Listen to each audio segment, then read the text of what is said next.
કોઈ સારવાર પણ અસરકારક નથી નીવડતી. માટે આજે જાણીશું કિડનીને લગતા કયા કયા રોગો છે.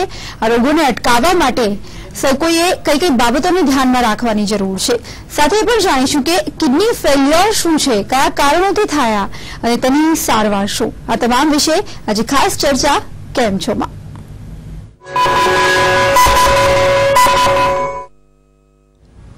એક અંદાજ મુજબ દર વર્ષે 10 લાખથી વધુ લોકો કિડનીથી થતા રોગોને લીધે મૃત્યુ પામે છે. સામાન્ય રીતે કિડનીના રોગની સારવાર મુશ્કેલ અને ખર્ચાળ હોય છે, અને માટે જ ઇલાજ કરીએ એના કરતા જરૂરી છે તેને અટકાવવાની.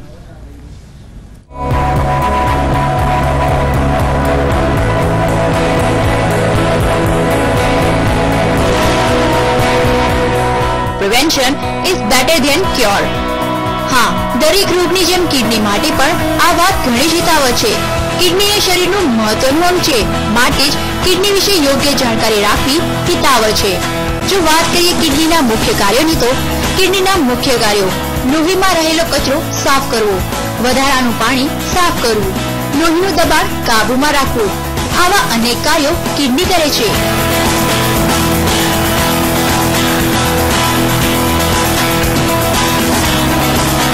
આપણા શરીરમાં 2 ગ્રુપ કિડની હોય છે. આ કિડનીનું મુખ્ય કાર્ય લોહીના દૂષિત દ્રવ્યોને મૂત્ર ઉત્પત્તિ વખતે તેમાં પીગાળીને ભેળવીને મૂત્રનળીઓ દ્વારા મૂત્રાશયમાં પહોંચાડીને મૂત્ર પ્રવૃત્તિઓ દ્વારા શરીરની બહાર ફેંકવાનું હોય છે. પરંતુ જ્યારે વ્યક્તિ ઋતુ, દેશકાળ અને પોતાની શારીરિક પ્રકૃતિનો વિચાર કર્યા વગર વિષમ અને વિરુદ્ધ આહારનું સેવન કર્યા કરે છે, ત્યારે આ વૃક્કમાં કિડનીમાં ધીમે ધીમે અનેક પ્રકારની વિકૃતિઓ ઉત્પન્ન થવાની શક્યતા રહે છે. ઘણીવાર અમુક ચેપી રોગો, પથરી અને આધુનિક ઔષધિઓની વિપરીત અસરને લીધે પણ કિડની બગડવાની શક્યતા રહેલી છે. જે વ્યક્તિ વધુ પડતી ખારી, ખાટી અને તીખી ચીજોનું સેવન કરે છે, તેમને પણ કિડનીની વિકૃતિ થવાની શક્યતા રહે છે. જે લોકો પરિશ્રમ નથી કરતા, તેમજ પૌષ્ટિક અને પચવામાં ભારે આહાર દ્રવ્યોનો વધુ પડતો ઉપયોગ કરે છે અને બેઠાડું જીવન વ્યતીત કરે છે, એવા લોકોને કિડનીના રોગ થવાની શક્યતા રહે છે. માટે દરેક વ્યક્તિએ 20 વર્ષ બાદ દર 1 થી 2 વર્ષે ચેકઅપ કરાવવું જરૂરી છે. Special report TV9. તો ફ્રેન્ડ્સ, આજે વર્લ્ડ કિડની ડે પર વાત કરીશું કિડનીની બીમારીઓ વિશે, કિડની ફેલ્યોર વિશે. કિડની ફેલ્યોર ન થાય તે માટે શું કરી શકાય અને પ્રિવેન્શન કઈ રીતે કિડનીના રોગોમાં લઈ શકાય, તમામ વિશે આજે વધુ વિગતે વાત કરીશું. અને કયા પ્રકારની સારવાર થાય છે કિડની વિશે તે પણ જાણીશું. TV9 સ્ટુડિયોમાં આપ તમામને વધુ જાણકારી આપવા માટે ઉપસ્થિત છે laparoscopic kidney and laser surgeon doctor Dinesh Patel. Doctor Dinesh, welcome to the show. નમસ્કાર દર્શક મિત્રો. નમસ્કાર ડોક્ટર દિનેશ, ખૂબ ખૂબ સ્વાગત. આજે ખાસ દિવસ છે વર્લ્ડ કિડની ડે. ખાસ તો સૌથી પહેલા આપણે શોમાં બીમારીઓ વિશે વાત કરીએ કે કિડની ફેલિયર વિશે વાત કરીએ. થોડું એ સમજાવો, વર્લ્ડ કિડની ડે ની ઉજવણી ક્યારથી શરૂ થઈ અને શા માટે આ દિવસ ઉજવાય છે? વર્લ્ડ કિડની ડે ની ઉજવણી સન 2006 થી શરૂ થઈ અને વર્લ્ડ કિડની ડે ની શરૂઆત ઇન્ટરનેશનલ સોસાયટી ઓફ નેફ્રોલોજી અને ઇન્ટરનેશનલ ફેડરેશન ઓફ જે નેફ્રોલોજી ફેડરેશન એની સંયુક્ત ક્રમે ઉજવવાની શરૂઆત થઈ. અને મુખ્ય કારણ વર્લ્ડ કિડની ડે ઉજવવાનું લોકોમાં કિડનીના રોગ વિશેની જાગૃતતા લાવવાનું છે. અને કિડનીના રોગોથી કેવી રીતે બચવું, કિડનીના રોગ ન થવા માટે શું કરવું, એના માટેની જાગૃતતા લાવવી ખૂબ જ જરૂરી છે. સામાન્ય રીતે સમાજમાં લોકોને હૃદયની રોગની જાગૃતતા છે, પણ કિડનીના રોગની જાગૃતતા નથી. તો વધારે ને વધારે જાગૃતતા લાવવા માટે વર્લ્ડ કિડની ડે ઉજવવામાં આવે છે. બિલકુલ, અને આજે આપણો પણ એ જ પ્રયાસ રહેશે કે વર્લ્ડ કિડની ડે નિમિત્તે કિડનીના રોગો અને તેની સારવાર અટકાવવા માટેની તમામ જાણકારી આજે અમે તમને આપીએ. ડોક્ટર દિનેશ, એ જણાવો, ભારતમાં શું સ્થિતિ છે? શું ઝડપથી કિડનીને લગતા રોગો ભારતમાં પણ વધી રહ્યા છે? મુખ્યત્વે કિડનીની બીમારી ડાયાબિટીસ અને બ્લડ પ્રેશરના રોગથી થતી હોય છે. અને ડાયાબિટીસ આ દુનિયામાં જો એનો આંકડો જોવામાં આવે તો લગભગ 200 મિલિયન લોકો ડાયાબિટીસની બીમારીથી પીડાય છે. અને ભારતમાં એનો આંકડો 5 કરોડ લોકો ડાયાબિટીસના બીમારીથી પીડાય છે. અને આ આંકડો 2030માં ડબલ થઈ જવાની શક્યતાઓ છે. અને જ્યાં સુધી બ્લડ પ્રેશરની બીમારી લાગે વળગે છે ત્યાં સુધી 45 થી વધારે ઉંમરની લોકોમાં દર 4 વ્યક્તિ એક વ્યક્તિમાં બ્લડ પ્રેશરની બીમારી જોવા મળે છે. અને અમેરિકામાં દર 3 વ્યક્તિ એક વ્યક્તિ બ્લડ પ્રેશરની બીમારીથી પીડાય છે. ઓકે. તો આ ડાયાબિટીસ અને બ્લડ પ્રેશરના કારણે કિડની પર ઘણી જ એની માઠી અસર થતી હોય છે. ઓકે. જનરલી કિડની ફેલિયર આ જે ટર્મ છે તેનાથી લોકો વાકેફ હોય છે, પણ આજે થોડું વિસ્તૃતમાં ડોક્ટર દિનેશે જણાવો કે કિડનીને સંબંધિત કયા રોગો થઈ શકે? કિડનીમાં મુખ્યત્વે પથરી થતી હોય છે, એ સિવાય કિડનીની અંદર ઇન્ફેક્શન થયું, તે પછી મોટી ઉંમરે પ્રોસ્ટેટની ગાંઠના કારણે પેશાબનું રોકાવું અને પેશાબનું રોકાયા પછી જેવા ઇન્ફેક્શન થવાથી કિડની પર એની અસર થતી હોય છે. બીજું, દવાઓ લેવાના કારણે પણ કિડની બગડતી હોય છે, અને ઘણી બીમારી જેવી કે મેલેરિયા જેવી બીમારીમાં પણ કિડની ફેલિયર થવાની શક્યતાઓ રહેલી હોય છે. ઓકે. અને આગળ જેમ આપણે ઉલ્લેખ કર્યો કે જેને બ્લડ પ્રેશર હોય અને ડાયાબિટીસ હોય તો આવા લોકો વલ્નરેબલ કહી શકાય કિડનીના રોગો માટે પણ? હા, ડાયાબિટીસ અને બ્લડ પ્રેશરના કારણે એની સીધી અસર કિડની પર થતી હોય છે, અને ધીરે ધીરે કિડનીનું કાર્ય ઓછું થતું જાય છે, સેરમ ક્રિએટિનનો રિપોર્ટ વધતો જાય છે, દર્દી ડાયાલિસિસ પર ચડી જતો હોય છે. અને એના માટે જ અમે સમાજમાં એક જાગૃતતા લાવવા માટે વર્લ્ડ કિડની ડે ના દિવસે એક વોક રાખવામાં આવે છે કે જેથી સમાજમાં વધારે વધારે કિડનીના રોગ વિશેની જાગૃતતા આવે. બિલકુલ, જે ખૂબ જ સરાહનીય પ્રયાસ છે. એક વ્યૂઅર જોડાયા છે આપની સાથે, અરુણાબેન દાહોદથી જોડાયા છે, સવાલ પૂછો. હેલો. હા જી અરુણાબેન, શું પૂછવા માંગો છો? નમસ્તે. દિનેશ સાહેબને પણ નમસ્તે. અને મારે સવાલ એ પૂછવાનો છે કે મારે કિડનીમાં પથરી છે 5 mm ની. ઓકે. એટલે પાણી બી ઓછું પીવાય છે, તો શું કઈ કિડની ખરાબ થઈ શકે એનાથી અને પથરી નીકળી શકે? ઓકે, જાણી લઈએ ડોક્ટર દિનેશ શું કહેશો. કિડનીની અંદર પથરી હોય અને જો સાઈઝ 5 મિલીમીટર કરતા નાની હોય તો જો વધારે પ્રમાણમાં જો પાણી પીવામાં આવે તો જો પથરી ચોંટેલી કિડનીની અંદર ન હોય તો એ પથરી અવશ્ય નીકળી જતી હોય છે. તો કિડનીની પથરીને કાઢવા માટે નોર્મલી અમે દર્દીને એવું કહેતા હોઈએ છીએ કે દરરોજ મિનિમમ 12 થી 15 ગ્લાસ પાણી પીવું જોઈએ. તમે કહ્યું ને કે પાણી ઓછું પીવું જોઈએ, તો તમારે પાણીની માત્રા વધારી દો અને સાથે સાથે પથરી ન થાય એવા ખોરાક જેવા કે દૂધની બનાવટો, પાંદડાવાળા શાકભાજી, ચા, કોફી, કોકો જેવી આઈટમો ઓછી કરવી જોઈએ. ઓકે. વધુ એક કોલેજ જોડાઈ ગયા છે, એમની સમસ્યા જાણી લઈએ. સોમનાથ થી છે દર્શક, સવાલ પૂછો આપનો. હેલો. હા જી, આપ શું પૂછવા માંગો છો? આજે નમસ્તે પૂર્વી અવાજ આવે ને આપણે? જી નમસ્તે, બોલો. હું સોમનાથના બાજુમાંથી માળિયા હાથીનો તાલુકો છે, જુનાગઢ જિલ્લાના માળિયા હાથીના, ત્યાંથી નવા ગળોદર ગામ છે, નાનું એવું ગામ છે. ઓકે. મયુરભાઈ બોલું છું. અમારે અહીંયા ઘણા દર્દીઓ છે કિડની ઉપર પીડાય છે, અને તે પૂર્વી કીધું છે કે દર વર્ષે 10,000 માણસો કિડનીમાં મૃત્યુ પામે છે. તો આમાં તો એમ મને વિચાર આવે છે કે પાણી પીવાથી ઘણું ક્ષારવાળું પાણી પીવાથી કિડની ઉપર સોજો આવી શકે છે, એમ ઘણા અહીંના સિવિલના ડોક્ટરો પણ એમ કહે છે. પાણી પીવાથી ક્ષારવાળું પાણી હોય ને ફિલ્ટર કરીને તમે પીવો ગામડામાં એમ કહે છે નવાગઢમાં પૂર્વી. તો આપ કઈ પણ માહિતી મેળવો કે આનું કારણ શું? બિલકુલ. તો એમાં દર્શક મિત્રો હું તમને એટલું જ કહીશ કે ક્ષારવાળું પાણી પર્ટિક્યુલરલી ગામડાઓમાં લેબર વર્ગ, ખેડૂત વર્ગ વધારે હોય છે અને પરસેવો વધારે થાય અને ક્ષારવાળું પાણી વધારે પીતા હોય એટલે એ લોકોમાં પથરીનું પ્રમાણ ખૂબ જ વધારે પ્રમાણમાં હોય છે.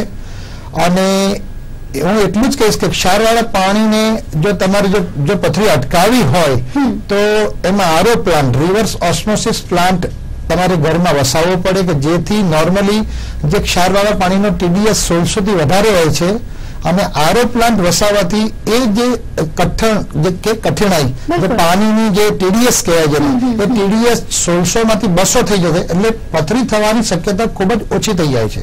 એટલે તમારે ત્યાં ઘરમાં આરો પ્લાન્ટ વસાવવો જોઈએ, અથવા તો આજુબાજુ જ્યાં નદી વહેતી તો નદીનું જો પાણી પીવામાં આવે તો એમાં TDS નું પ્રમાણ ખૂબ જ ઓછા પ્રમાણ હોય છે.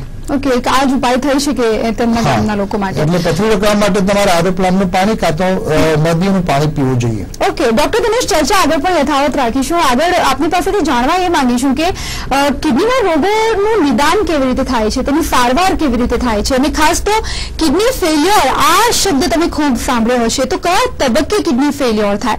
શું તે જીવલેણ સાબિત થઈ શકે? અને કિડનીને લગતા રોગો કેવી રીતે અટકાવી શકાય તે વિશે પણ માહિતી બ્રેક બાદ.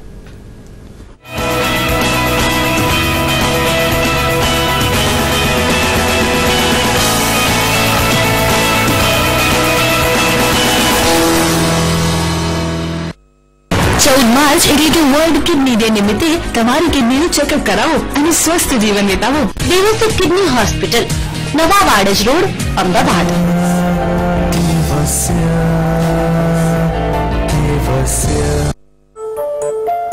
શું તમે કશું સંતાડી તો નથી રહ્યા ને? મિલકતની લેવડ દેવડ, જમા રકમ,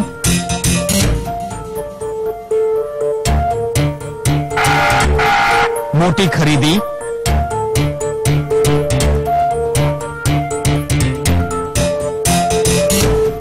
શેર્સ, બોન્ડ્સ અને ડિબેન્ચર્સની ખરીદી. શું તમે કશું સંતાડી તો નથી રહ્યા ને? આવકવેરા ખાતાના નોટિસની રાહ ના જુઓ. પોતાના એડવાન્સ ટેક્સને પ્રમાણિકતાથી ભરો આ મહિનાની 15મી તારીખ સુધી અને બનો ભાગીદાર દેશની પ્રગતિમાં. આપનું રેશમ જેવું ત્વચા માટે નવું સુપ્રીમિયર સિલ્ક સોપ 8 રૂપિયાની બચત અને 25 રૂપિયાના આકર્ષક બોક્સ મફત. લાવો સુપ્રીમિયર silk. Priya, you're late.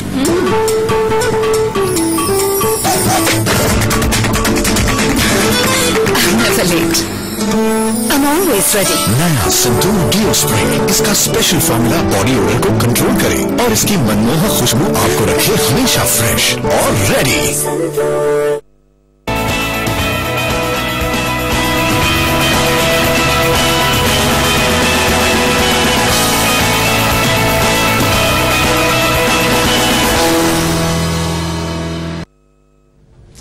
Welcome back. આજે છે વર્લ્ડ કિડની ડે અને આ ખાસ દિવસે આજે આપણે વાત કરી રહ્યા છીએ કિડનીને લગતા રોગોની, કિડની ફેલિયરની અને સારવાર અને પ્રિવેન્શનની. ડોક્ટર દિનેશ પટેલ પાસેથી માહિતી મેળવી રહ્યા છે. આજે ડોક્ટર દિનેશ, ફરી એક વખત સ્વાગત આપનું. બ્રેક પર જતા પહેલા આપણે વ્યુઅર્સના કેટલાક સવાલોનો જવાબ આપ્યો, કિડનીને લગતા વિવિધ રોગોની ચર્ચા પણ કરી. હવે એ જણાવો કે કેવી રીતે નિદાન થાય, કયા કયા ટેસ્ટ કરાવવા પડે અને સારવાર પછી કેવી રીતે શરૂ થતી હોય છે? કિડનીની અંદર રોગ છે કે નહીં એના માટે મુખ્યત્વે બ્લડનો એક રિપોર્ટ ખૂબ જ મહત્વનો જેને કહી શકાય તે સિરમ ક્રિએટિનિનનો રિપોર્ટ છે, જેનાથી નોર્મલ સિરમ ક્રિએટિનિન લેવલ એનું 1.5 થી નીચે હોય છે. એ રિપોર્ટ જો 1.5 મિલીગ્રામ %થી વધારે હોય તો તમે એમ કહી શકાય કે બંને કિડનીની અંદર એનું કાર્ય ધીમે ધીમે ઘટતું જાય છે.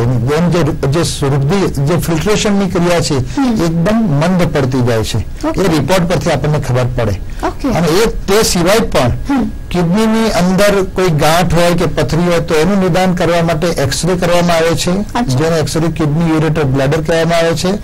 અને બીજી સોનોગ્રાફીથી આપણને ખબર પડતી હોય છે કે કિડની અંદર રોગ છે કે કેમ. ઓકે, સારવાર વિશે વાત કરીએ તો પહેલા એક દર્શક જોડાઈ ગયા છે. ચિરાગ, સવાલ પૂછો આપનો. હા, મારા એક રિલેટિવને કિડનીમાં પથરી હતી. હા હા. એનું લેઝર કિરણ વડે ઓપરેશન કરાયેલું છે. હા હા. હવે એમને પથરી તો નીકળી ગઈ છે, પણ હવે ફરી વાર એને પથરી થવાનો ચાન્સ ખરા? જાણી લઈએ. હા દર્શક મિત્રો, તમે જેમ કહ્યું કે પથરી એકવાર થઈ ગઈ છે, સારવાર થઈ ગઈ, પથરી નીકળી ગઈ છે, તો ફરીવાર પથરી થાય કે કેમ? તો જો તમે કોઈ બી રોગમાં તમે જો કાળજી નહીં લો તો ફરીથી થતો હોય છે. પથરીની અંદર પણ એવું જ છે. તમે જો અમુક પથરી ખોરાકની પડે જ અને જો પાણીમાં પીવામાં તમે ધ્યાન નહીં આપો તો ફરીથી પથરી કિડનીની અંદર થતી હોય છે.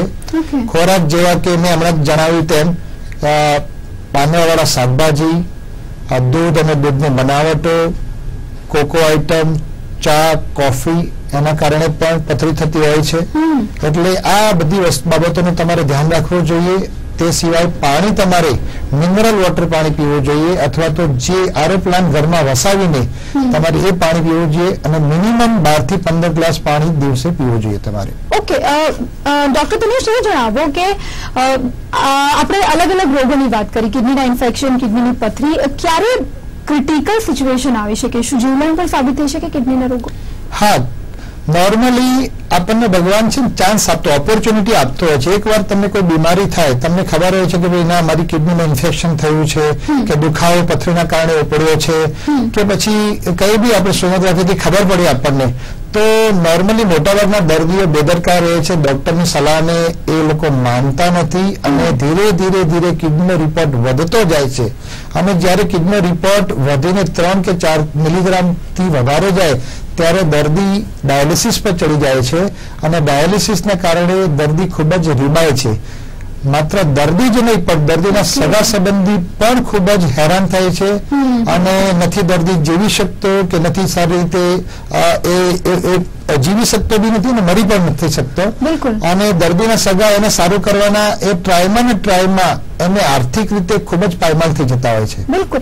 અચ્છા, એ પણ થોડું સમજાવો ડોક્ટર દિનેશ, કિડની ફેલ ક્યારે થાય, ક્યારે એ તબક્કો આવે?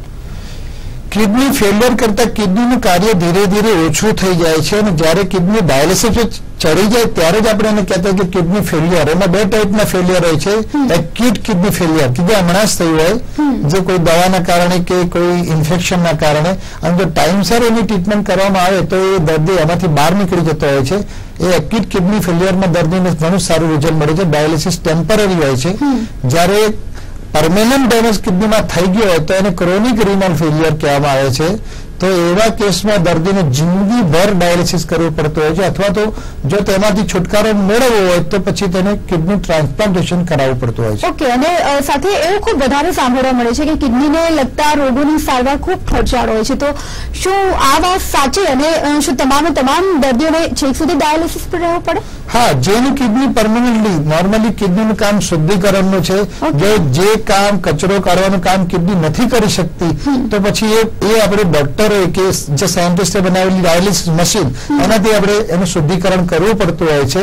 કિડની તો પરમેનન્ટલી ફેલ થઈ ગયેલી છે એટલે રેગ્યુલરલી ડાયાલિસિસ જ્યાં સુધી દર્દી જીવતો હોય ત્યાં સુધી કરાવવું પડે છે અને એનો ખર્ચો ખૂબ જ વધારે હોય છે. એટલા માટે જ ઘણા દર્દીઓને અમે કહેતા હોય છે કે કિડની ટ્રાન્સપ્લાન્ટેશન કરાવવાથી એ ખર્ચો ઓછો થાય છે.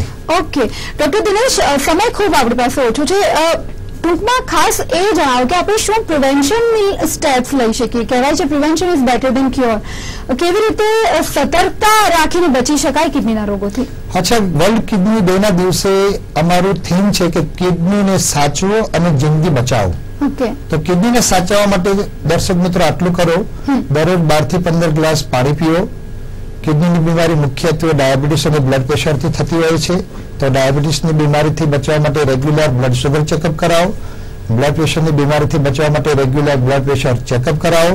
તમારું વજન કાબુમાં રાખો અને જંક ટીન ફૂડથી દૂર રહો. નિયમિત ચાલવા જાઓ. દિવસમાં મિનિમમ 30 મિનિટ ચાલવું જોઈએ અને યોગાસન અને પ્રાણાયામ કરવા જોઈએ. અને વર્ષમાં એટલીસ્ટ એક વખત લોહીનો કિડનીનો રિપોર્ટ, સિરમ ક્રિએટિનિન અને સોનોગ્રાફી અચૂક કરાવવી જોઈએ. ઓકે, તો વિવર્સ, સમગ્ર ચર્ચાને અંતે તમને એટલો તો ખ્યાલ આવી જ ગયો હશે કે કિડનીની બીમારીની જો અવગણના કરવામાં આવે તો તે જીવલેણ પણ બની શકે છે. એટલા માટે જ ડોક્ટર દિનેશે વારંવાર કહ્યું પ્રિવેન્શનની વાત, અને છેલ્લે જે તમામ ટિપ્સ આપી તે ટિપ્સને અનુસરો, તેને ફોલો કરો અને કિડનીના રોગોથી તમે બચી શકો છો. ડોક્ટર દિનેશ, ચર્ચા ખૂબ રસપ્રદ રહી અને આજે વર્લ્ડ કિડની ડે નિમિત્તે આપ આવ્યા, મારા વ્યુઅર્સને તમામ ખાસ ઇન્ફોર્મેશન આપી. ખૂબ ખૂબ આભાર આપનો. Thank you so much for being with us. તો કેમ છો? આજે વર્લ્ડ કિડની ડે નિમિત્તે વાત કરી કિડનીને લગતા રોગોની. બસ આવી રીતે જ કેમ છો રોજ બરોજ અમે તમારી દરેક મૂંઝવણ દૂર કરવાનો પ્રયત્ન કરીએ છીએ. તે લાઇફસ્ટાઇલને લગતી હોય, સામાજિક સમસ્યા હોય અને તમારે કોઈ પ્રોબ્લેમ જે તમે મારી સાથે શેર કરવા માંગતા હોવ તમે ચોક્કસથી લખી મોકલાવો અને અમે દરેક પ્રયત્ન કરીશું તમારી એ પ્રોબ્લેમનું સોલ્યુશન મેળવવા માટે. અને પ્રોગ્રામ તમને કેવો લાગે છે તમે પ્રતિભાવ આપવાનું બિલકુલ ભૂલતા નહીં. સરનામું નોટ કરી લો. કેમ છો? Gujarat TV9 private limited, TV9 house, 132 fit ring road, Jivraj park, Ahmedabad 380005.